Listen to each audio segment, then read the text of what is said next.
जय हिंद दोस्तों, मैं नवीन शर्मा आप सभी का स्वागत करता हूं। आशा करता हूं आप सब एकदम अच्छे हैं, एकदम बेहतरीन हैं। एक बार सारे प्यारे दोस्त बताएंगे आप सब कैसे हैं।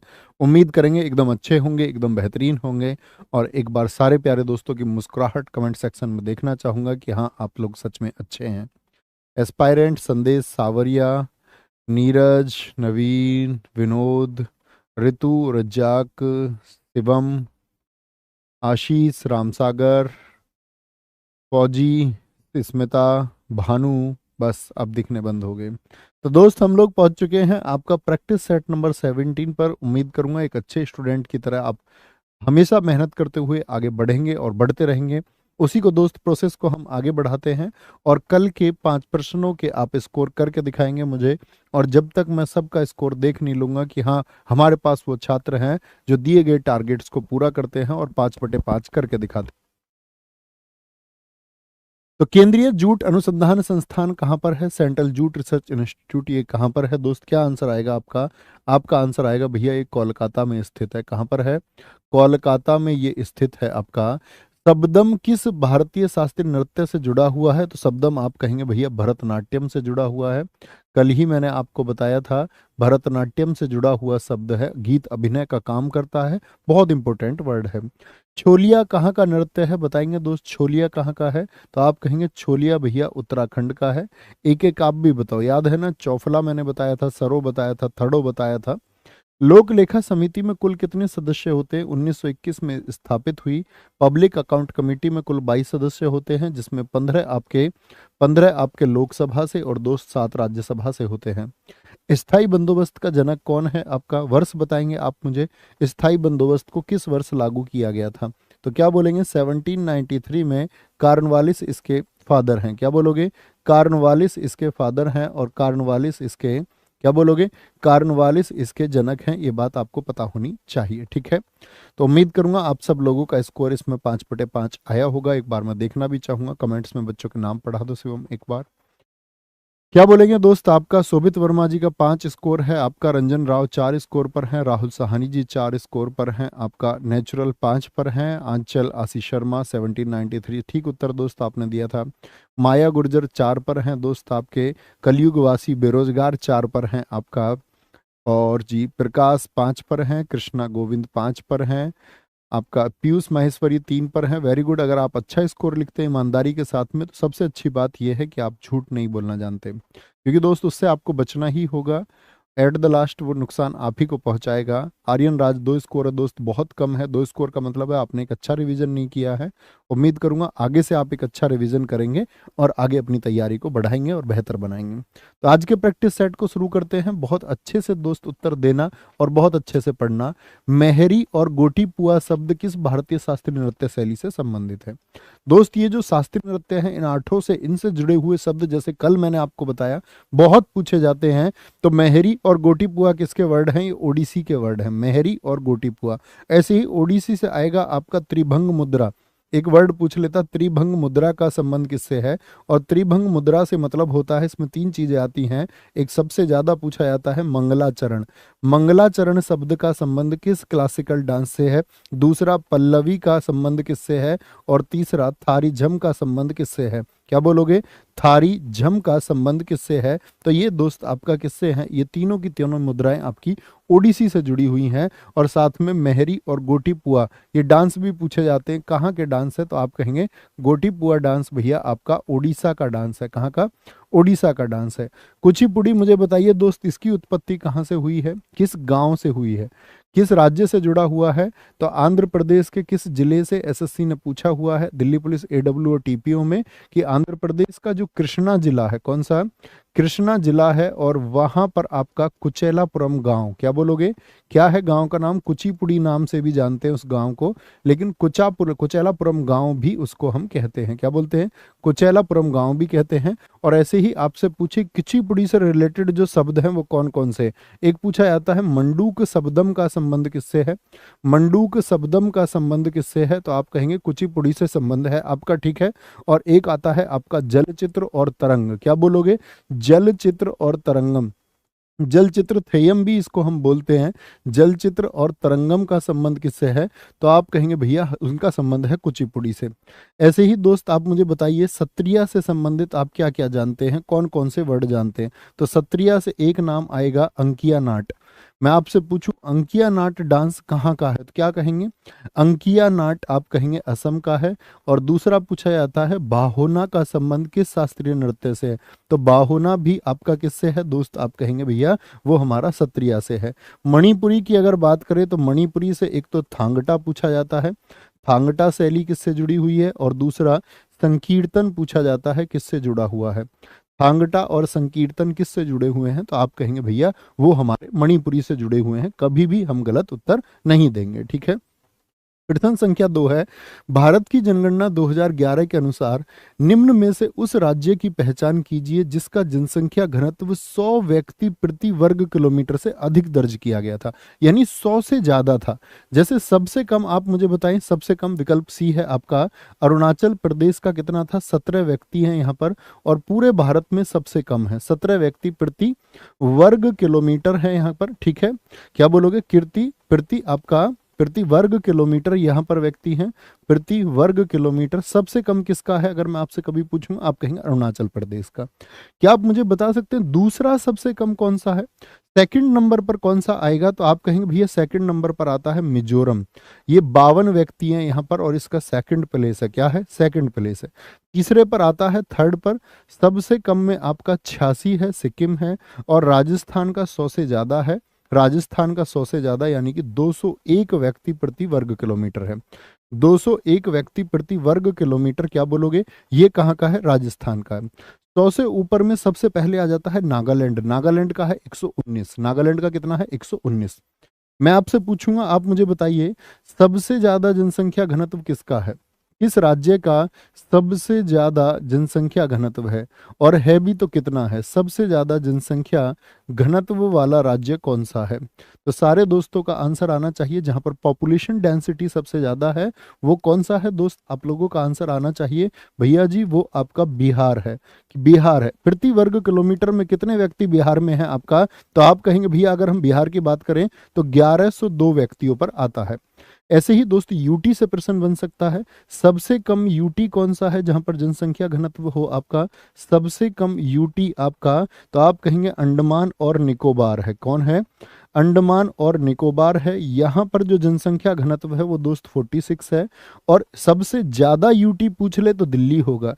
दिल्ली में मैं आपको हमेशा बताता हूँ भैया जनता के ऊपर जनता है। सबसे ज्यादा दिल्ली में 11,297 व्यक्ति रहते हैं प्रति वर्ग किलोमीटर एरिया में, खचाखच भरा हुआ है, ठसा ठस भरा हुआ, ठसा ठस, ठीक है। तो सबसे ज्यादा आपका किसमें? नई दिल्ली। अच्छा पूरे भारतवर्ष की अगर मैं आपसे पूछूं, भारत का दोस्त आपका पॉपुलेशन डेंसिटी कितना है? भारत का पॉपुलेशन डेंसिटी या पूरे भारत की अगर मैं बात करूं आपसे, पूरे भारत का जनसंख्या घनत्व कितना है? तो आप कहेंगे 382 व्यक्ति प्रति वर्ग किलोमीटर। भैया जी हम कभी गलत नहीं करेंगे। 382 व्यक्ति है पूरे भारत का। कुछ दोस्त 384 लिख रहे हैं, दोस्त गलत लिख रहे हैं। 382 वाले बच्चों में उज्जवल एकदम ठीक उत्तर आपने दिया था, मुकेश भाई एकदम सही उत्तर आपने दिया था। कुदांग किस राज्य में मनाया जाता है? क्या बोलेंगे? कुदांग किस राज्य में मनाया जाने वाला एक उत्सव है? किसको देख के आप एकदम से कूद जाओगे? किसको देख करके? एक लड़की जा रही थी रास्ते में, टिक टिक टिक टिक टिक, और एकदम से उसको दिख गया भैया रास्ते में नाग, तो एकदम से कूद जाएगी या नहीं? क्या बोलेंगे? जी भैया। और मैंने आपको बताई रखा है नाग कहाँ से आया? हॉर्नबिल। हॉर्नबिल। हॉर्नबिल बताओ कितने दिन मनता है आपका? 10 डेज। 10 डेज मनता है। कब से मनता है 10 डेज? 1 दिसंबर से लेकर के 10 दिसंबर तक ये मनता है, 10 दिसंबर तक। और सन 2000 से मनाना शुरू किया गया। कब से? सन 2000 से ये मनाना शुरू हुआ। मैं आपसे किसी दिन पूछूंगा ये आपसे। और ये किस लिए मनता है? क्योंकि ये दोस्त नागालैंड का स्थापना दिवस है। क्या है? नागालैंड का ये क्या है? आपका स्थापना दिवस है। नागालैंड का ये स्थापना दिवस है, तो कभी गलती ना करें। आप कहेंगे भैया नागालैंड तो स्थापित हुआ 1963 में, फिर ये 1963 मत लिख देना, सन 2000 से मनना शुरू हुआ। कब से? सन 2000 से। और बताइए, नाग को देख करके सी क्राई, एकदम से रोने लग गई एक लड़के के सामने, करी भैया मुझको बचा लो। सैक्रे नहीं, सी क्राई करने लग गई, सी क्राई करने लग गई। बूसू दीमा, क्या बोलोगे? बूसू दीमा आपका कहाँ का है? ये भी नागालैंड का है। और आपसे बोले तुलनू, अब लड़के ने तो मना कर दिया हेल्प करने से, बोले तू उस दिन तो मेरी तुलना गणेश से कर रही थी, कह रही थी गणेश अच्छा है, गणेश को ही बुला ले। तो क्या बोलेंगे? तुलिनी हो गया, तुलिनी। एक बच्चा लिख रहा है आपका दोस्त, क्या नहीं भाई आप अरुणाचल के लिख रहे हैं, अरुणाचल के ना लिखें। केरल का बताइए, केरल का बताइए। मकर विलाकू उत्सव होगा आपका। केरल का क्या होगा? मकर विलाकू उत्सव होगा। और मकर विलाकू के साथ में एक पूछा जाता है आपका, अरट्टू उत्सव कहाँ पर मनाया जाता है? अरट्टू उत्सव कहाँ पर मनाया जाता है? मध्य प्रदेश के बताएंगे दोस्त, निमाड़ उत्सव। कौन सा? निमाड़ उत्सव कहाँ का है? ये मध्य प्रदेश का यानी एमपी का है। और निमाड़ उत्सव के साथ में अगर एक और बात कर सकते हैं तो कौन सा बोलोगे? लोक रंग उत्सव। कौन सा? लोक रंग उत्सव कहाँ का है आपका? लोक रंग उत्सव ये मध्य प्रदेश का है, मध्य प्रदेश का है। ऐसे ही पंजाब के आप मुझे बताइए दोस्त, छप्पर उत्सव आपसे कभी भी पूछे, और होला मोहल्ला, क्या बोलोगे? छप्पर उत्सव कहाँ पर मनाया जाता है, और होला मोहल्ला कहाँ पर मनाया जाता है? होला मोहल्ला एक आपका अगर बात करूं तो होली का ही एक रूप है। आप कहेंगे भैया पंजाब में मनाया जाता है, पंजाब में। ठीक है, आगे आएंगे। द ग्रेट इंडियन नोवेल के लेखक कौन है? भारत की एक चर्चित पुस्तक है द ग्रेट इंडियन नोवेल, इसके राइटर कौन है? किसने इसको लिखा है? क्या कहेंगे जी? सलीम खान ने, जो सलमान खान के पिताजी हैं? नहीं जी। अनीस सलीम ने? नहीं जी भैया। अनुज धर ने? नहीं जी। किसने लिखा है? शशि थरूर ने। आप सारे दोस्तों से उम्मीद करूंगा आप कम से कम एटलीस्ट एक एक रचना मुझको शशि थरूर की बताएंगे। तो आप कहेंगे भैया शशि थरूर की रचनाओं की जब हम बात करते हैं तो यहाँ पर आता है एन एरा ऑफ डार्कनेस। मैं हमेशा कहता हूँ एग्जामिनर इसको कंफ्यूज करने को आपको देगा, एन एरा ऑफ डार्कनेस, तो किसकी बोलेंगे? शशि थरूर की। अच्छा मुझे बताइए, अगर पूछ ले एन एरिया ऑफ डार्कनेस, तब आप क्या लिखेंगे? एन एरिया ऑफ डार्कनेस, तब आपका आंसर क्या होगा बताएंगे? तो आप कहेंगे क्या भैया? तब तो हम लिखेंगे आपका वी एस नायपाल साहब को, वी एस नायपाल। ठीक है, जो अर्थशास्त्री आपका, अगर हम बात कर, सॉरी लेखक रहे, एक साहित्य में इनको नोबेल पुरस्कार भी मिला हुआ है। एन एरिया ऑफ डार्कनेस तो उनकी होगी, एन एरा ऑफ डार्कनेस इनकी होगी। तो आप लिखेंगे द पैराडॉक्सियल प्राइम मिनिस्टर, किसकी बुक है? क्या बोलोगे? द पैराडॉक्सियल प्राइम मिनिस्टर किसकी है? इन्हीं की है। अंबेडकर ए लाइफ अभी हाल ही में बहुत चर्चित किताब रही, तो कभी भी आपसे एग्जाम में हमेशा पूछी जाती रहेगी। अंबेडकर ए लाइफ किसकी पुस्तक है? पैक्स इंडिका किसकी पुस्तक है? क्या बोलोगे? पैक्स इंडिका शशि थरूर की पुस्तक है। मैं आपसे बोलूं केरला, क्या बोलोगे? केरला गॉड्स आउन कंट्री, भगवान का अपना देश, गॉड्स आउन कंट्री, ये किसकी बुक है? तो आप कहेंगे भैया शशि थरूर की बुक है, शशि थरूर की बुक है। ठीक है, अभी हाल ही में इनका चर्चित हुआ था पिछले वर्ष, रायोट ए लव स्टोरी, कभी मत भूलना। क्या बोलोगे? रायोट ए लव स्टोरी, ये किसकी बुक है? रायोट मतलब एक दंगा, रायोट ए लव स्टोरी किसकी बुक है? तो आप कहेंगे भैया शशि थरूर की जी की बुक है। और सातवां आपसे पूछे सो बिजनेस किसकी बुक है? कौन सी? सो बिजनेस किसकी बुक है? तो क्या कहेंगे? सो बिजनेस किसकी किताब है? तो आप कहेंगे शशि थरूर की पुस्तक है। नेवर गलती, कभी गलती नहीं करनी है। कुछ दोस्त मेरे उत्तर लिखने के अलावा अन्य अन्य बातें लिख रहे हैं, अन्य अन्य बातें लिख रहे हैं, तो प्लीज ना लिखें, सिर्फ उत्तर दें। मैं इतनी उम्मीद आपसे करूंगा, अनुशासन के साथ में क्लास को करो और कोई बातें मत करो, प्लीज रिक्वेस्ट है। निम्नलिखित में से किस वर्ष में भारत ने राष्ट्रीय खेल दिवस मनाना शुरू किया था? मुझे डेट भी बताना, राष्ट्रीय खेल दिवस मनाया जाता है तो किस डेट को मनाया जाता है? कब से हमने उसको शुरू किया? 2015, 2013, 2012 या फिर 2010? आप बोलेंगे भैया जी 2012 से शुरू हुआ, तो मैं आपसे बोलूंगा 2012 से हमने इसको शुरू किया, यानी कि हमने इसको पहली बार मनाया 29 अगस्त 2012 को। किसकी याद में मनता है ये खेल दिवस 29 अगस्त को? मेजर ध्यानचंद की याद में मनता है। एसएससी जीडी ने पूछा था मेजर ध्यानचंद किस राज्य से, राज्य में भी आपका शहर का नाम देके, तो ये प्रयागराज से संबंध रखते हैं। मेजर ध्यानचंद किससे संबंध रखते हैं? आपका प्रयागराज उत्तर प्रदेश से संबंध रखते हैं। मेजर ध्यानचंद जी की बुक का नाम आप मुझे बताइए। और साथ में मैंने आपको बताया था, बताना ये जो किस ओलंपिक में कैप्टन थे, कैप्टन ये आपका किस ओलंपिक में थे, ये आप बताएंगे। एक रिवीजन का क्वेश्चन हुआ। तो बुक आप कहेंगे, इनकी पुस्तक का नाम है आपका गोल, पुस्तक का नाम है दोस्त आपका क्या, गोल पुस्तक है। और कैप्टन है ये कौन आपका, कैप्टन है दोस्त आपके, क्या बोलोगे कैप्टन, ये किसके रहे, 1936 जो बर्लिन ओलंपिक था, क्या जो बर्लिन ओलंपिक था आपका, तब ये क्या रहे थे आपका, कैप्टन रहे थे। ये बात आपको याद रख लेनी है। अच्छा, यहीं पर मैं आपसे पूछूं, इंटरनेशनल खेल दिवस कब मनाया जाता है, बताएंगे जी। इंटरनेशनल इंटरनेशनल स्पोर्ट्स डे कब मनाया जाता है, तो 29 अगस्त मत लिख देना, वो राष्ट्रीय खेल दिवस है। इंटरनेशनल जो खेल दिवस है दोस्त, वो आपका 6 अप्रैल को मनाया जाता है, और इसको हमने मनाया शुरू किया था 2014 से। कब से, 2014 से। मुझे आप बताइए, खेल में ओलंपिक दिवस बहुत पूछा जाता है, ओलंपिक दिवस कब मनाया जाता है, किस डेट को, तो आप कहेंगे इंटरनेशनल ओलंपिक कमेटी की स्थापना हुई थी आपका कब, 23 जून 1894 को क्या बना था, इंटरनेशनल ओलंपिक कमेटी। तो ये आपका 23 जून को हम मनाते हैं ओलंपिक दिवस, कब से मनाते हैं, 1948 से।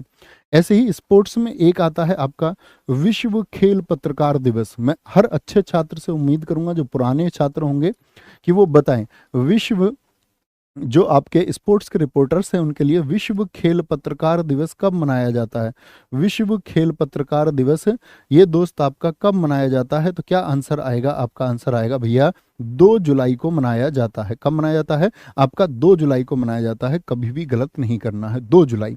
बहुत सारे दोस्त मैं देख पा रहा हूँ उत्तर नहीं लिख रहे हैं, 23 जून अभी पिछले आंसर आ रहे हैं, 2 जुलाई वाले साथी सारे ठीक रहेंगे, आगे आएंगे।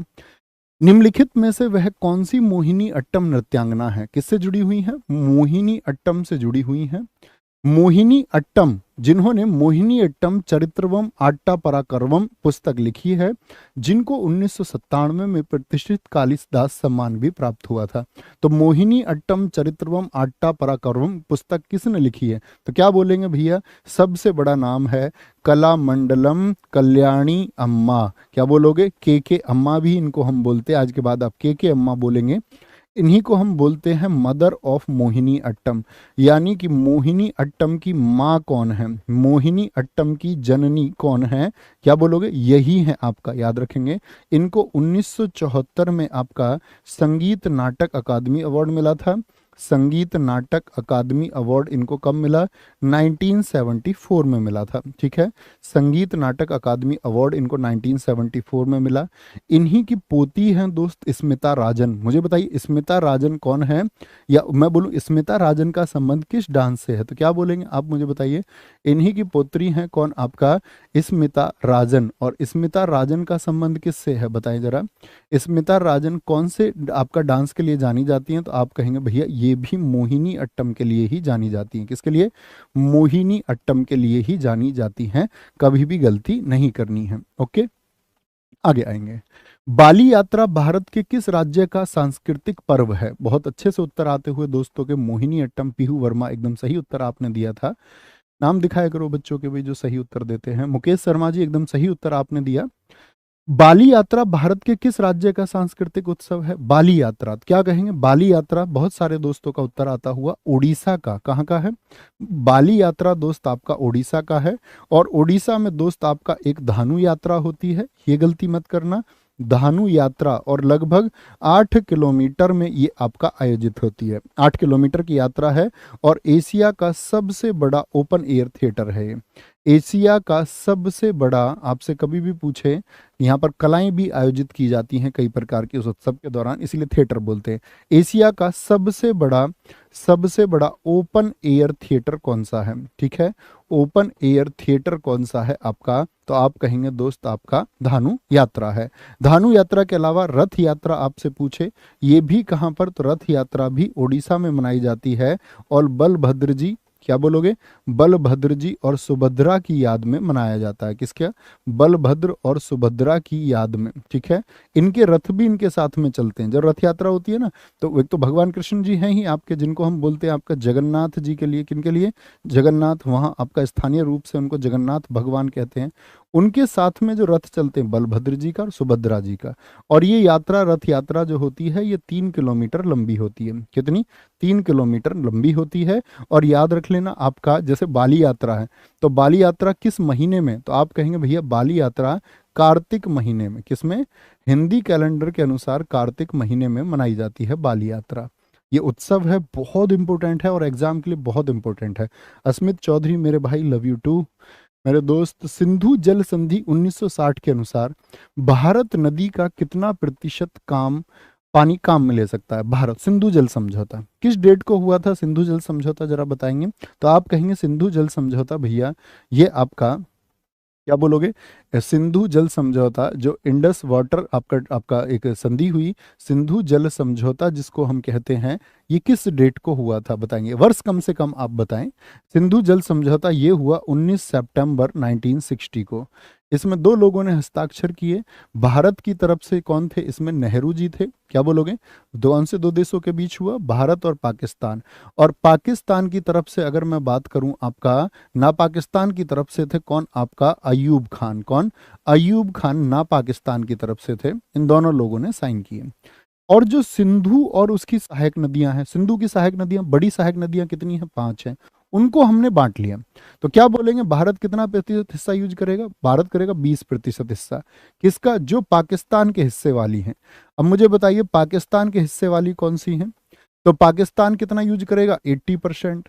लेकिन जो भारत के हिस्से वाली है उनका भारत 80% यूज करेगा, और जो पाकिस्तान यूज करेगा वो करेगा 20%। तो ऐसे नदियां कौन कौन सी हैं? तो भारत के यूज में आती हैं दोस्त, याद रख लेना, रसबी। क्या बोलोगे? रसबी। इसका मतलब होता है आपका आर से कौन सी नदी बनेगी आपका? तो आप बोलेंगे रावी। ठीक है, सतलज और व्यास, ये भारत के हिस्से में है। ठीक है, रावी, सतलज और व्यास। क्या बोलोगे? RSV। RSV, रावी, सतलज, व्यास। अब बची कौन कौन सी आपका? तो क्या बोलेंगे? पाकिस्तान के 80% हिस्से वाली बच गई सिंधु। सिंधु, और सिंधु की जो आपकी सहायक नदी है तो क्या बोलेंगे सिंधु की? तो भैया एक तो झेलम बच गई और एक बच गई चिनाब। कौन बच गई? एक चिनाब बच गई। ये आपका पाकिस्तान के हिस्से की। इनका 80% पाकिस्तान यूज करेगा, बाकी छोड़ देगा। बाकी छोड़ देगा। ठीक है, वो पानी का आयतन नाप लिया जाता है कितना प्रयोग हुआ है। गांधी सागर वन्यजीव अभ्यारण्य किस राज्य में स्थित है? देखो नेशनल पार्क अलग बात है, वन्यजीव अभ्यारण्यों से भी प्रश्न बनते हैं, ये बात याद रखेंगे। क्या बोलेंगे जी? गांधी सागर वन्यजीव अभ्यारण्य कहाँ पर स्थित है आपका? तो आंसर आएगा भैया मध्य प्रदेश में स्थित है। और मध्य प्रदेश में ही है आपका गांधी सागर बांध भी। तो कभी गलती नहीं करनी। गांधी सागर बांध जो भारत का तीसरा बड़ा बांध है, गांधी सागर बांध भी यहीं स्थित है। क्या बोलोगे? गांधी सागर बांध भी यहीं पर स्थित है। और याद रख लेना ये चंबल नदी इसी के बीच से बहती है। किसके बीच से? क्या बोलोगे? गांधी सागर जो वन्यजीव अभ्यारण्य यहाँ पर स्थित है, इसी के बीच से चंबल नदी बहती है। क्या बोलोगे? चंबल नदी बहती है। नागालैंड आप मुझे बता सकते हैं? नागालैंड से पूछा जाता है फकीम वन्यजीव अभ्यारण्य कहाँ पर है? फकीम। ठीक है, असम से बोले तो असम से आप कहेंगे पोबितोरा। नेशनल पार्क नहीं पूछ रहा हूं दोस्त मैं, पोबितोरा कहाँ का है आपका? असम का है। कर्नाटक की अगर बात करें तो गुडवी आएगा। क्या आएगा? गुडवी आएगा आपका। और मध्य प्रदेश से एक नाम और आता है रातापानी। क्या?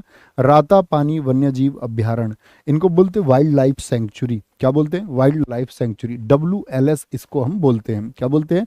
वन्यजीव अभ्यारण्य बोले तो WLS, वाइल्ड लाइफ सेंचुरी। ऐसे ही हम बोलते हैं आपका राष्ट्रीय उद्यान को नेशनल पार्क। क्या बोलते हैं? नेशनल पार्क बोलते हैं। क्या बोलेंगे? सर मैं बुक ऑर्डर नहीं कर पाया भाई साहब, जो बीच में चला था हम जितना झेल सकते थे तो उतना झेला जाएगा। ठीक है, जो ऑर्डर्स थे वो उतने हो पाएंगे, लेकिन इसके बाद आप बुक को ऑर्डर करेंगे तो फिर बुक एक्चुअल प्राइस में ही मिलनी थी आपको। ये आपको पहले ही बता दिया गया था। अगर किसी की बुक नहीं ऑर्डर हो पाई होगी तो उसके लिए रियली सॉरी। मेरे हिसाब से शायद एटलीस्ट 60,000 बच्चों का ऑर्डर तो जब तक हो चुका था, जब तक कि मुझे जानकारी है GS की बुक पर 60,000 बच्चे उसको खरीद चुके थे। और अभी पता नहीं अब कितना किसका होगा या किसकी गई है वो मैं आइडेंटिफाई नहीं कर सकता भाई। उम्मीद करूंगा जो उसके लिए प्रेरित रहेंगे उन किताब को उनके पास पहुंची होगी। ठीक है, आगे आगे। राज्य विधान परिषद के सदस्यों को भारत के राज्यपाल द्वारा मनोनीत किया जाता है। किसके द्वारा मनोनीत किया जाता है बताएंगे एक बार? क्या बोलेंगे आपका? कितने सदस्य? 1/12, 1/15, 1/6 या 1/9? भैया 1/9। आर्टिकल 169 जब आप पढ़ेंगे तो आर्टिकल 169 विधान परिषद के बारे में बताता है। आप मुझे बताइए विधान परिषद में कितने सदस्य ऐसे होते हैं जो विधायकों द्वारा चुने जाते हैं? विधायकों द्वारा जो चुने जाएंगे, क्या बोलोगे? विधायकों द्वारा, सॉरी, क्या बोलेंगे? विधायकों द्वारा जो चुने जाएंगे वो कितने होंगे? विधायकों द्वारा, तो आप कहेंगे कुल संख्या का 1/3 विधायकों के द्वारा, और स्थानीय जो निकाय होते हैं जैसे जल बोर्ड हो गया, नगर पालिका हो गया, है ना, आपका अगर हम बात करें जिला बोर्ड हो गए, तो इनसे चुने जाते हैं 1/3। अगर मैं बात करूं जो अध्यापक लोग होते हैं, अध्यापक लोग होते हैं जो 3 वर्ष से पुराने हो चुके हैं और पढ़ा रहे हैं, 1/12। स्नातक जिनकी ग्रेजुएशन को हुए 3 वर्ष हो चुके हैं, 1/12 सदस्यों का चुनाव वो करते हैं। तो ये टोटल कितना हो जाएगा आपका? 1/6 किसका होता है? वो राज्यपाल द्वारा मनोनीत किए जाते हैं। वो मनोनीत होते हैं, वो अपॉइंट होते हैं। ये क्या है? ये निर्वाचित होते हैं, निर्वाचित होते हैं। इस संख्या को यदि आप जोड़ेंगे तो कितना आएगा? ले से लेकर के बताइए। 1/3, 1/3, 1/12। कभी इस योग को भूलो ना, आप तो याद रख लेना, ये योग आपका टोटल कितना आ जाना चाहिए? 1 आ जाना चाहिए। 12 ले से ले लिया, 3 चौके 12, 3 चौके 12, 12 एकम 12, 12 एकम 12, 6 दूनी 12, तो 12/12 आएगा। इसको हमेशा 1 बनाने का प्रयास करना। अगर 1 नहीं बना पा रहे मतलब आप कुछ गलती कर रहे हैं, तो 1 बनना ही चाहिए। क्या बोलेंगे? 1 भैया हम बना के रहेंगे। थम्स अप करें, 1 बनाएंगे ना? हाँ जी। मुझे बताइए विधान परिषद का जो सदस्य होते हैं उनका कार्यकाल कितना होता है? विधान परिषद सदस्य का कार्यकाल कितना होता है? सारे दोस्तों का उत्तर आना चाहिए। तो आप कहेंगे भैया जी 6 वर्ष होता है। कितना होता है? 6 वर्ष होता है विधान परिषद सदस्यों का कार्यकाल। जो विधान परिषद होती है इसी को हम क्या बोलते हैं? ये राज्य का उच्च सदन होता है। क्या होता है? राज्य में उच्च सदन ये होता है। निम्न सदन कौन होता है? निम्न सदन होता है विधानसभा। आप मुझे बताइए कितने भारत के ऐसे राज्य हैं जिनमें विधान परिषद है? सारे दोस्त आएंगे आपका उत्तर देने। तो कितने राज्य हैं? 6 राज्य हैं जिनमें क्या है? आपका विधान परिषद है। आप मुझे बताइए, मैं एक गलत लिखूंगा, आप मुझे बताना वो गलत कौन सा है और उसकी जगह हम क्या लिखें। मैंने लिखा उत्तर प्रदेश, दूसरा मैंने लिखा बिहार, तीसरा मैंने लिखा आपका महाराष्ट्र, चौथा मैंने लिखा आपका गोवा। क्या बोलोगे? चौथा मैंने लिखा गोवा, और पांचवा मैंने लिखा आंध्र प्रदेश, और छठा मैंने लिखा तेलंगाना। तो आप मुझे बता सकते हैं इन 6 में से कौन सा मैंने गलत लिखा है, जिसमें आपका क्या बोलोगे? आंध्र प्रदेश और आपका तेलंगाना।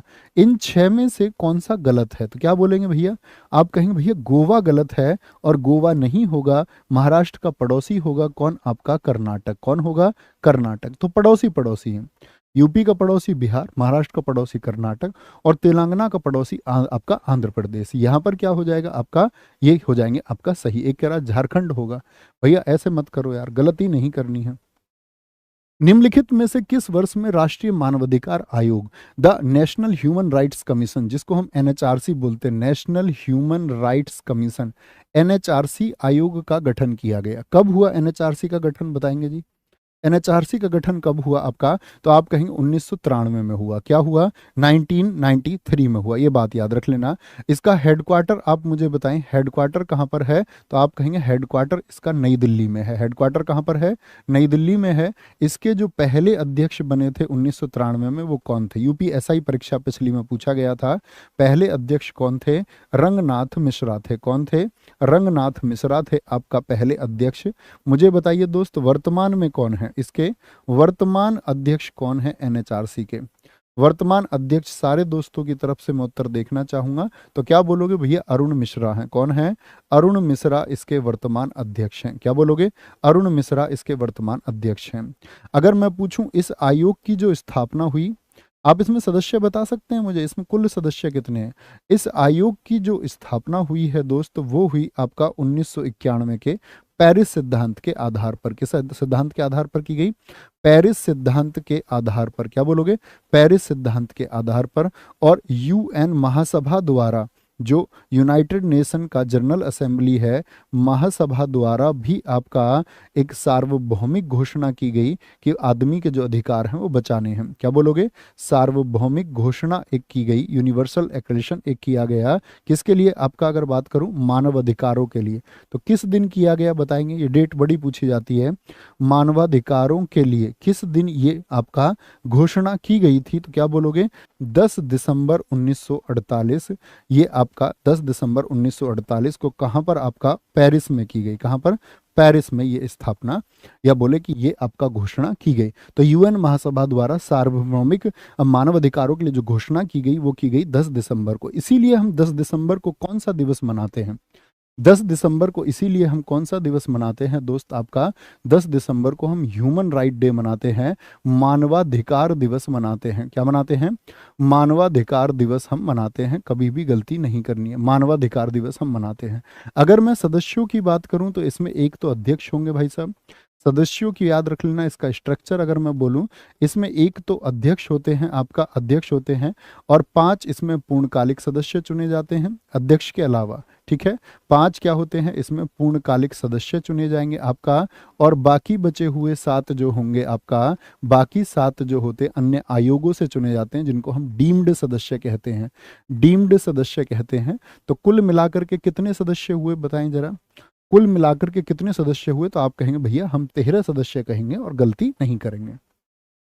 वर्ष 1955 में राजपथ पर आयोजित गणतंत्र दिवस परेड में मुख्य अतिथि कौन से थे? आप कहेंगे भैया अभी तो 1950 पूछ रहे थे पहले, तो ये पहली परेड है जो राजपथ पर हुई थी। क्या बोलोगे? राजपथ पर, जिसका नाम बदल के अब क्या कर दिया गया है, ये राजपथ पर दोस्त क्या थी, पहली परेड थी। बताएं भैया, राजपथ का नाम बदल के अब क्या कर दिया गया है? क्या बोलोगे? राजपथ का नाम बदल कर, क्या बोलोगे? राजपथ का अब जो नाम बदलकर हमने किया है वह किया है आपका कर्तव्य पथ। क्या? कर्तव्य पथ कर दिया गया है, और ये गलत नहीं करना है, कर्तव्य पथ कर दिया गया। अगर मैं पूछूं कर्तव्य पथ कब से किया गया? 2022 से। कब से?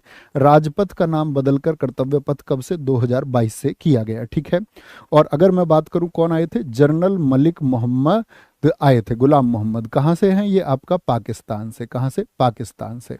देखो अब्दुल फतेह अल सीसी आपको याद है, ये कब आए थे? ये 2023 में आए थे, तो ये भी बहुत इंपॉर्टेंट है, 2023 में आए।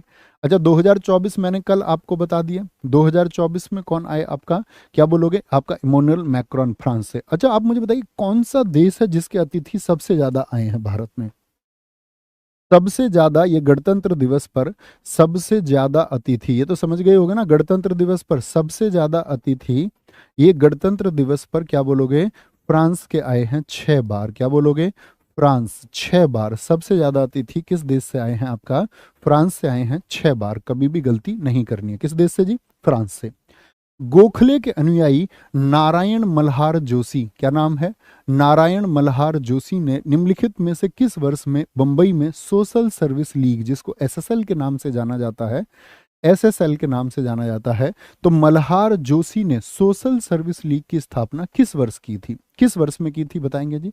1912, 1914, 1911, 1913। तो क्या बोलेंगे भैया? 1911 में की थी, 1911 में। ठीक है, अच्छा गोखले जी के बारे में आप क्या जानते हैं? गोखले जी बताइए किन के गुरु हैं गोखले जी? तो आप ये तो जानते होंगे, गोखले जो हैं, गोखले ये मोहनदास करमचंद गांधी के गुरु थे, और गोखले को भी एक संगठन के लिए जाना जाता है, 1905 के सर्वेंट्स, और क्या बोलोगे आपका, इसको बोलते हैं सर्वेंट्स ऑफ इंडिया सोसाइटी। इनका उपनाम कौन बताएगा? इनका उपनाम बताओ, गोखले का उपनाम क्या है? सर्वेंट्स ऑफ इंडिया सोसाइटी के ये संस्थापक है आपका, और उपनाम जो है गोखले का वो है आपका भारत का ग्लैडस्टोन। क्या बोलोगे? भारत का ग्लैडस्टोन किसको कहा जाता है? क्या बोलोगे? भारत का जो दोस्त ग्लैडस्टोन कहा जाता है वो किसको कहा जाता है? तो आप कहेंगे गोखले को कहा जाता है। ठीक है, और याद रख लेना गोखले ही हैं जो इंडियन नेशनल कांग्रेस के 1905 में क्या बने थे? अध्यक्ष बने थे। ये वर्ष बहुत इंपॉर्टेंट है, 1905 में कांग्रेस के अध्यक्ष बने थे, और ये अधिवेशन आपका हुआ था बनारस समिट था। क्या था? ये बनारस अधिवेशन था आपका, कभी गलती नहीं करनी। इन्हीं के शिष्य हैं आपके, क्या बोलोगे, मल्हार राव जोशी। ठीक है, और मल्हार राव जोशी कोई छोटा मोटा नाम नहीं है भारतीय राजनीति में। अगर मैं आपको बताऊं लाला लाजपत राय जी के बारे में, 1920 में भारत में लाला लाजपत राय जी ने, ये वर्ष बड़ा इंपॉर्टेंट है, इंपॉर्टेंट मार्क करना, लाला लाजपत राय जी जो थे आपका, 1920 में लाला लाजपत राय ने एक संगठन बनाया था जिसका नाम था अखिल भारतीय ट्रेड, क्या बोलोगे, Akhil Bharatiya trade trade union Congress, Akhil Bharatiya trade union Congress इन्होंने बनाया था दोस्त आपका। और उसके उसके 1925 से 30 तक जो सचिव थे, 1920 से 25 तक जो सचिव थे वो कौन थे? वो मल्हार जोशी ही थे। कौन थे? सचिव मल्हार जोशी ही थे। तो मल्हार जोशी किसके सचिव भी रहे हैं आपका? तो यह मेरा मकसद है अखिल भारतीय ट्रेड यूनियन कांग्रेस आपको बताने का। और दूसरी बात याद रख लेना, आपका सहकारी मनोरंजन मंडल, क्या बोलोगे? सहकारी मनोरंजन मंडल कब बना था आपका? ये बना था 1922 में। सहकारी मनोरंजन मंडल 1922 में किसने बनाया था? मल्हार जोशी ने। किसने? ये भी मल्हार जोशी ने बताया था। क्या बोलेंगे? मल्हार जोशी ने बनाया था। ऊपर दिखाएंगे क्या कह रहे हैं बच्चे भी। क्या करेंगे? चैट मत करो, आपको अपने मम्मी पापा की कसम है। कह रहे भाई, ये कह रहे हैं चैट मत करो, आपको आपके मम्मी पापा की कसम है। खुद चैट कर रहा है लगातार। क्या नाम है? स्वप्निल। बेटा तुम किसी के सपनों में भी नहीं आओगे, मैं बता रहा हूँ तुमको, ठीक है? मत करो, तुम मत करो। पहले देखो, हमको अगर दुनिया में बदलाव लेके आना है तो सबसे पहला बदलाव हमको खुद के अंदर लाना होगा। आप दुनिया को खूबसूरत देखना चाहते हैं तो सबसे पहले खुद को खूबसूरत बनाइए। आप चाहते हैं इस दुनिया में प्यार रहे तो सबसे पहले सबसे प्यारा व्यक्ति आपको बनना पड़ेगा, ठीक है? आप दुनिया से उम्मीद बाद में कीजिए, पहले खुद को बदलिए। और हम लोग क्या कर रहे होते हैं, हम पहले दूसरे वाले को बदलना चाहते हैं, सामने वाले को, और अपनी जिंदगी में कोई बदलाव हम नहीं चाहते। निम्नलिखित में से किस शासक ने प्राचीन भारत में दक्कन में सातवाहन साम्राज्य को मजबूत किया? तो सातवाहन साम्राज्य को क्या सिमुक ने मजबूत किया? बोलेंगे भैया सिमुक बोल दूं मैं? नहीं जी, सिमुका जो है इसके संस्थापक हैं, मजबूत नहीं किया है सिमुक ने। सिमुक ने इतना भर काम किया कि संस्थापना की, इसकी स्थापना करके इसकी जो राजधानी बनाई, बताएंगे भी सातवाहन वंश की, तो प्रतिष्ठान बनाई। क्या बोलोगे? प्रतिष्ठान। ये बताएंगे जी सातवाहन वंश भारत के किस राज्य से संबंधित थे? तो इनको बोलते हैं हम आंध्र के सातवाहन वंश। किसके? आंध्र के सातवाहन वंश। और इसको जो शक्ति दी वो गौतमी पुत्र सातकर्णी ने सबसे ज्यादा मजबूत बनाया। कहां पर? लिख लेना अपनी कॉपी में कि आंध्र का सातवाहन वंश भी इसको कहा जाता है। आंध्र का सातवाहन वंश। बहुत बढ़िया, बहुत सारे बच्चों का उत्तर ए था। वैश्वीकरण के संबंध में, जो ग्लोबलाइजेशन है पूरी दुनिया में, हर देश को पैसा चाहिए, धन चाहिए, उसके लिए हम बाहर की कंपनी को इनवाइट करते हैं। आप देखिए हमारे देश में विदेशी कंपनियां सामान बेचती हैं, यस और नो। तो जो विदेश से पैसा आता है उसको हम बोलते हैं एफडीआई। इसको हिंदी में हम कहते हैं प्रत्यक्ष विदेशी निवेश। क्या बोलते हैं? प्रत्यक्ष विदेशी निवेश इसको हम कहते हैं। और प्रत्यक्ष विदेशी निवेश जो होता है दोस्त आपका, इसको अंग्रेजी में क्या बोलेंगे? Foreign direct investment. इसमें क्या पूछा गया? आई पूछा है, सिर्फ आई पूछा है। तो निवेश बोले तो इन्वेस्टमेंट, यानी कि हम पूरा नाम लिख सकते हैं फॉरेन डायरेक्ट इन्वेस्टमेंट इसको हम कहेंगे। क्या बोलोगे? फॉरेन डायरेक्ट इन्वेस्टमेंट इसको हम कहेंगे। दोस्त याद रख लेना, इकोनॉमिक्स की कुछ फुल फॉर्म आपसे बार बार पूछी जाएंगी। मुझे बताइए जीडीपीएफसी क्या होता है? जीडीपीएफसी क्या होता है इकोनॉमिक्स में? जीडीपीएफसी क्या होता है इकोनॉमिक्स में? सीआरआर मुझे आप बताइए। एसएलआर का फुल फॉर्म आप मुझे बताइए, एसएलआर का। बीओटी का फुल फॉर्म आप मुझे बताइए। अर्थव्यवस्था, भारत अर्थव्यवस्था के संबंध में बीओटी, बीओपी का संबंध क्या होगा? बीओपी क्या होता है आपका, ये बताना है। तो जीडीपी क्या होता है? आप कहेंगे ग्रॉस डोमेस्टिक प्रोडक्ट। क्या बोलोगे? ग्रॉस डोमेस्टिक प्रोडक्ट एट बोलो भैया, एट फैक्टर कोस्ट। क्या बोलेंगे? एट एफसी होता है, एट फैक्टर कोस्ट। बहुत पूछा जाता है। जीडीपी तो सब लोग जानते ही हैं। सीआरआर बताइए। नगद आरक्षित अनुपात इसको बोलते हैं। कैश रिजर्व रेशियो इसको हम कहते हैं। कैश रिजर्व रेशियो इसको हम कहते हैं। एसएलआर क्या होता है? स्टेचुअरी। क्या बोलोगे? स्टेचू अरी, ठीक है। Liquidity ratio. क्या बोलेंगे? स्टेचुअरी लिक्विडिटी रेशियो इसको हम कहेंगे। और बोट क्या होता है आपका? बोट होता है आपका बैलेंस ऑफ ट्रेड होता है। और बीएपी होता है आपका बैलेंस ऑफ पेमेंट। क्या बोलोगे? Balance of payment. मेरे कहने से दोस्त आप ये फुल फॉर्म मत भूलना, आपके आने वाले किसी भी एग्जाम में इकोनॉमिक्स की फुल फॉर्म आपके बहुत काम रहने वाली हैं, ठीक है?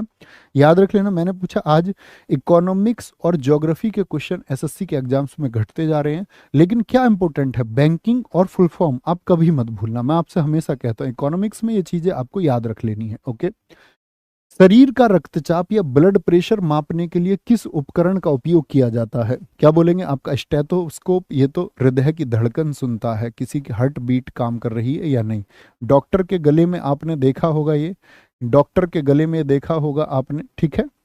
स्फिग्मोमैनोमीटर ये ब्लड प्रेशर नापता है, और ब्लड प्रेशर की यूनिट कितनी होती है? 180 120 से 80 mmHg, ठीक है, mmHg होता है। 120 से ज़्यादा होने पर हाई ब्लड प्रेशर हो जाएगा, 120 से प्लस होने पर और 80 से कम होने पर क्या हो जाएगा? लो बीपी हो जाता है, लो ब्लड प्रेशर हो जाता है, ठीक है, लो ब्लड प्रेशर। थर्मामीटर आपका टेम्परेचर को मापेगा दोस्त, आपका तापमान को नापेगा, ठीक है, तापमान को नापेगा। ओके, आगे आएंगे। इंसुलिन की खोज किसने की थी? इंसुलिन बताएं एक बार, इंसुलिन को किसने खोजा? बहुत सारे दोस्तों ने लिखा है, बोलेंगे भी फटाफट से, गजब तरीके से उत्तर बताएंगे। तो आप कहेंगे इंसुलिन की खोज किसने की? बेंटिक ने, डोमेक ने, रोनाल्ड रोस ने या हार्वे ने? हार्वे ने किसकी खोज की है? रक्त परिसंचरण तंत्र की। क्या बोलोगे? जो रक्त का परिसंचरण है इसकी खोज किसने की है? वो हार्वे ने की है, हार्वे ने। और रोनाल्ड रोस ने मलेरिया परजीवी को खोजा। क्या खोजा? मलेरिया जो परजीवी है उसको खोजा है, आपका क्या बोलोगे? मलेरिया पैरासाइट को खोजा। और डोमिक ने या बेंटिक ने? बेंटिक के साथ एक व्यक्ति और है आपका, बेंटिक के साथ में कौन था? बेस्ट ने खोज की, बेंटिक के साथ में बेस्ट ने। इंसुलिन का टीका कब लगाया जाएगा बताएंगे जरा, कौन सी बीमारी पर? तो आप बोलेंगे भैया शुगर, जिसको हम मधुमेह कहते हैं, मधुमेह, मधुमेह को कंट्रोल करने का काम करता है, शुगर को नियंत्रित करता है कौन? आपका इंसुलिन। तो क्या बोलेंगे? मधुमेह को, मधुमेह को नियंत्रित या कंट्रोल ये करता है। क्या बोलेंगे? किसको कंट्रोल करता है जी? आपका इंसुलिन किसको? शुगर को कंट्रोल करता है। और शुगर को मधुमेह, या एग्जाम में इसको कई बार क्या लिखा मिलेगा आपको? डायबिटीज भी लिखा मिलता है, इसका इंग्लिश वर्ड हिंदी में भी लिख के दे देगा। डायबिटीज को कंट्रोल करने के लिए किसका इंजेक्शन लगाया जाता है? तो किसका? इंसुलिन का। बहुत सारे लोगों में तो इतना कम होता ब्लड प्रेशर कि उनको मशीन लगाए रखनी पड़ती है इंसुलिन की, ठीक है, लगातार मशीन लगाए रखते हैं। ओके, पीएम मोदी ने दुनिया के सबसे बड़े मेडिटेशन सेंटर सर्ववेद महामंदिर का उद्घाटन किस शहर में किया है? ये सबसे बड़ा मेडिटेशन सेंटर बना है आपका कहां पर? आपका वाराणसी में। क्या बोलोगे?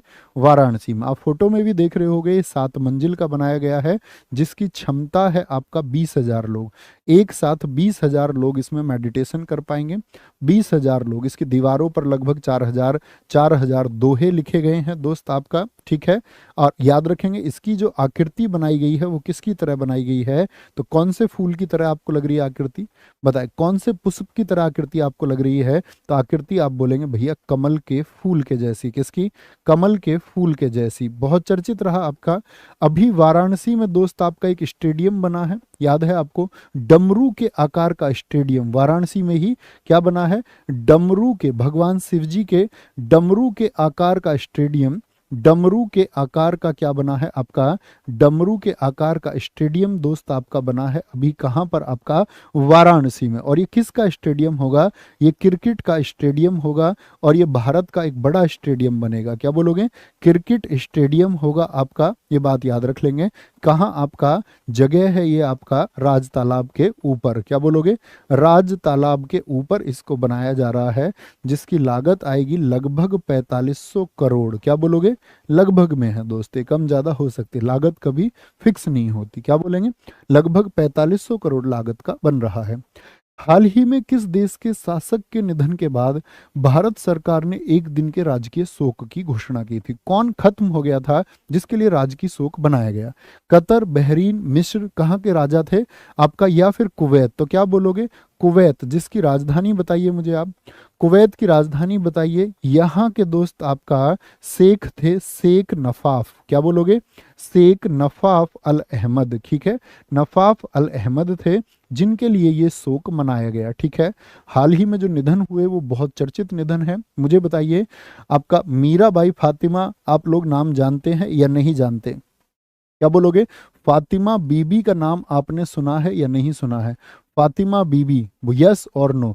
तो आप कहना भैया हाल ही में क्या हो गया? हाल ही में इनका, हाल ही में निधन हो गया। कौन थी ये बताएं जरा। तो आप क्या बोलोगे? ये सुप्रीम कोर्ट में सुप्रीम कोर्ट में आपका पहली महिला न्यायाधीश थी, क्या बोलोगे? सुप्रीम कोर्ट में पहली महिला जज होने का गौरव किसको है? वो फातिमा बीबी को है, ठीक है, फातिमा बीबी। अच्छा, सुब्रत रॉय अभी एक्सपायर हुए थे आपका 14 नवंबर को, तो सुब्रत रॉय को किस लिए जाना जाता है? जो इतना बड़ा सहारा ग्रुप है उसके मालिक हैं, स्कैम में भी फंसे थे, सहारा ग्रुप, क्या बोलोगे? सहारा ग्रुप के ये हेड हैं, ये आपको पता होना चाहिए। तीसरा आपसे पूछे बिशन सिंह बेदी, मुझे बताएंगे इनका संबंध किस क्षेत्र से था? बिशन सिंह बेदी, जिनका हाल ही में निधन हो गया, ये चर्चित रहे, ये क्या है? भारत के पूर्व क्रिकेटर थे, इनका संबंध क्रिकेट से है। चौथा आपका दोस्त एम एस स्वामीनाथन, अभी एक्सपायर हुए। मैंने इनको राज्य बताया था आपको, एम एस स्वामीनाथन का राज्य कौन सा है बताएंगे आपका? तो एम एस स्वामीनाथन कौन है? सॉरी, ग्रीन रिवॉल्यूशन के जनक हैं। क्या बोलोगे? हरित क्रांति के जनक हैं। किसके? हरित क्रांति के, हरित क्रांति के, भारतीय हरित क्रांति के, ठीक है, भारतीय हरित क्रांति के जनक हैं ये दोस्त आपका। इनका कौन सा स्टेट है? मैंने आपको बताया था। किस राज्य से इनका संबंध है जरा बताएंगे, किस राज्य से इनका संबंध है? सारे दोस्त बोलेंगे तो आप कहेंगे भैया इनका संबंध है आपका किससे? आप कहेंगे भैया इनका संबंध है आपका तमिलनाडु से। सारे दोस्तों का उत्तर मैं देख पा रहा हूं। बीसीसीआई, बीसीसीआई की स्थापना किस वर्ष हुई थी बताएंगे जरा? बीसीसीआई 1928, हमेशा याद रख लेना। ने हाल ही में किस पूर्व क्रिकेटर की जर्सी को रिटायर करने का फैसला किया है? सौरव गांगुली? नहीं जी, आज तक दो ही क्रिकेटर हैं आपके ऐसे, एक तो एम एस धोनी, कितना नंबर खेलते थे M S Dhoni? 7 number jersey है इनकी। अच्छा, आप मुझे बता सकते हैं 7 नंबर जर्सी इनकी अब रिटायर होगी, वो किसी और को नहीं मिलेगी। रिटायर का मीन्स किसी और खिलाड़ी को अलर्ट नहीं होगी। ऐसे ही दोस्त सचिन तेंदुलकर जी का जर्सी नंबर क्या था आपका? बताएंगे सचिन तेंदुलकर जी का जो जर्सी नंबर था वो क्या था? तो आपको क्या बोलोगे? उनका 10 नंबर था। वो भी क्या किया था? आईसीसी या बीसीसीआई ने रिटायर किया था, रिटायर किया था। और एकमात्र ऐसे कप्तान रहे धोनी, माही एकमात्र ऐसे कप्तान रहे जिन्होंने भारत को 3 फॉर्मेट जिताए। क्या बोलोगे? विश्व के एकमात्र कप्तान है ये, विश्व के एकमात्र कप्तान है आपके, ये गौरव इन्हीं को है सिर्फ कि विश्व के एकमात्र कप्तान है जिन्होंने तीनों फॉर्मेट क्रिकेट के जिताए। तीनों फॉर्मेट मतलब बोले तो आपका क्या बोलोगे? तीनों फॉर्मेट में कौन कौन सा आता है? T20 भारत ने किस वर्ष जीता था इनकी कप्तानी में? दूसरा, इन्होंने भारत को वर्ल्ड कप दिलाया दोस्त, किस वर्ष में दिलाया आप बताएंगे? और तीसरा, चैंपियंस ट्रॉफी, क्या बोलोगे? तीसरा आता है आपका चैंपियनशिप ट्रॉफी, सॉरी चैंपियनशिप नहीं, चैंपियंस ट्रॉफी, क्या बोलोगे? चैंपियंस ट्रॉफी इन्होंने किस वर्ष में भारत को दिलाई थी? तो क्या बोलोगे भैया? T20 की अगर बात करें 2007 में, वर्ल्ड कप 2011 इन्हीं की कप्तानी में, और 2013 में हमने चैंपियंस ट्रॉफी को जीता था। किसको? चैंपियंस ट्रॉफी को जीता था। कभी भी आपका उत्तर गलत नहीं होना चाहिए। अच्छा जी, अब आते हैं दोस्त आपके स्क्रीनशॉट की बारी कि अभी 2023 में कौन कौन से चर्चित ब्रांड एम्बेसडर रहे जो आपके एग्जाम के लिए बहुत इंपॉर्टेंट है। आप स्क्रीनशॉट प्लीज ले लेंगे एक बार। स्टेट बैंक के Mahendra Singh Dhoni, Lay's and Jio mart Mahendra Singh Dhoni, drone startup Garuda aerospace के महेंद्र सिंह धोनी, बंगाल राज्य के ब्रांड एम्बेसडर सौरव गांगुली, त्रिपुरा पर्यटन के सौरव गांगुली, बंधन बैंक के सौरव गांगुली, पूमा इंडिया के कौन बन गए? मोहम्मद सनी, चुनाव आयोग के राष्ट्रीय आइकन कौन बने हैं आपका? राजकुमार राव बने हैं। कौन बने हैं? राजकुमार राव बने हैं। आईसीसी विश्व कप 2023 शाहरुख खान, ये मैं आपको बता चुका था। Star Sports Rishabh Pant, HSBC India के brand ambassador Virat Kohli, Savlon India Sachin Tendulkar, UNICEF India के नेशनल एम्बेसडर आपका आयुष्मान खुराना, स्विट्जरलैंड के फ्रेंडशिप एम्बेसडर कौन बने हैं आपका? नीरज चोपड़ा जी बने हैं। देश के मेंटर कार्यक्रम के ब्रांड एम्बेसडर कौन बने हैं आपका? सोनू सूद। केरल एडवेंचर जो टूरिज्म के ब्रांड एम्बेसडर बने हैं वो PR श्रीजेश बने हैं। कौन बने हैं? PR श्रीजेश बने हैं। ऊपर दिखाएंगे क्या कह रहा है बच्चे? ऊपर एक बच्चे ने कुछ लिखा है, ऊपर ऊपर ऊपर ऊपर और ऊपर, बहुत बढ़िया, बोलेंगे भी फटाफट से। सर जी NHRC का गठन और स्थापना में क्या अंतर है? वाह, बहुत बढ़िया। स्थापना दोस्त, गठन जब होता है ना, गठन का मतलब होता है कि उसका स्ट्रक्चर, उसमें कितने सदस्य कौन कौन शामिल होगा। और आपका साथ में जो स्थापना आपने बोली, मैंने बोला 1993, कह रहे गुरुजी आप आगे बढ़ रहे हैं। अच्छा, आप ये सोच रहे होंगे मैं आपको एक क्वेश्चन करा के फिर पालती मार के यहाँ बैठ जाऊँ। कह रहे कोई इतना होशियार नहीं होता दोस्त, आपको होशियार होना होगा। इस क्लास में होशियार बच्चे पहले से ही हैं, और आगे बढ़ने का क्या क्वेश्चन करा के मैं पालती मार के बैठ जाऊँ यहाँ की भैया अब तुम सब लिख लो, ऐसे इमला नहीं बोलते थे मास्टर जी जो आते थे सरकारी स्कूल में टाइम पूरा करने को, अपना धूप में कुर्सी डाली और इमला बोल दिया अब तुम इसको लिख लो, है ना, जब पूरा कर लो तो बता देना उतार के। बेटा ऐसा काम नहीं चलेगा। ये एक घंटा जो होगा ना हमारा, ये मेहनत का एक घंटा है, और इस एक घंटे को हम बहुत इफेक्टिव बनाएंगे। यहाँ पर आएंगे, आपका होमवर्क का क्वेश्चन है, महेंद्र सिंह धोनी को मेजर ध्यानचंद खेल रत्न पुरस्कार और पद्म विभूषण, जो पद्म विभूषण नहीं सॉरी पद्म भूषण पुरस्कार कब मिला था, ये आपको उत्तर देना है। नॉटी बच्चा होता है कोई कोई। तो ये आपका आज का होमवर्क का, और मेरा हमेशा आशीर्वाद है उन छात्रों को जो दोस्त अनुशासन से चलते हैं, अनुशासन से चलते हैं, और एक दिन खुशी आएगी आपके घर। एक बच्चे का सुबह मेरे पास मैसेज आया व्हाट्सएप पर, उसने कहा भैया जी मैं यंगेस्ट लेखपाल बन गया। मैंने कहा भाई यंगेस्ट लेखपाल का क्या मतलब है, इतना मैसेज था उसका, उसने अपना जो रिकॉर्ड था वो भेज रखा था मेरे पास में। उसने बताया कि मेरी उम्र 19 साल कुछ महीने है। तो मैंने कहा तुम्हें मतलब किसने बताया कि तुम यंगेस्ट लेखपाल हो? कह रहा मुझसे कम उम्र का कोई होगा ही नहीं। तो ये खुशी की बात है, एक दिन वो ज्वाइनिंग लेटर आपका भी आएगा, आपके घर भी खुशी आएगी, लेकिन उसके लिए दोस्त बहुत मेहनत आपको करनी होगी, ख्याल रखना होगा आपको अपना, और साथ में दम लगाना होगा। तो आगे बढ़ते रहिए, मिलते हैं कल, बाय बाय, टेक केयर, जय हिंद, जय भारत, जय मां सरस्वती, नमस्ते।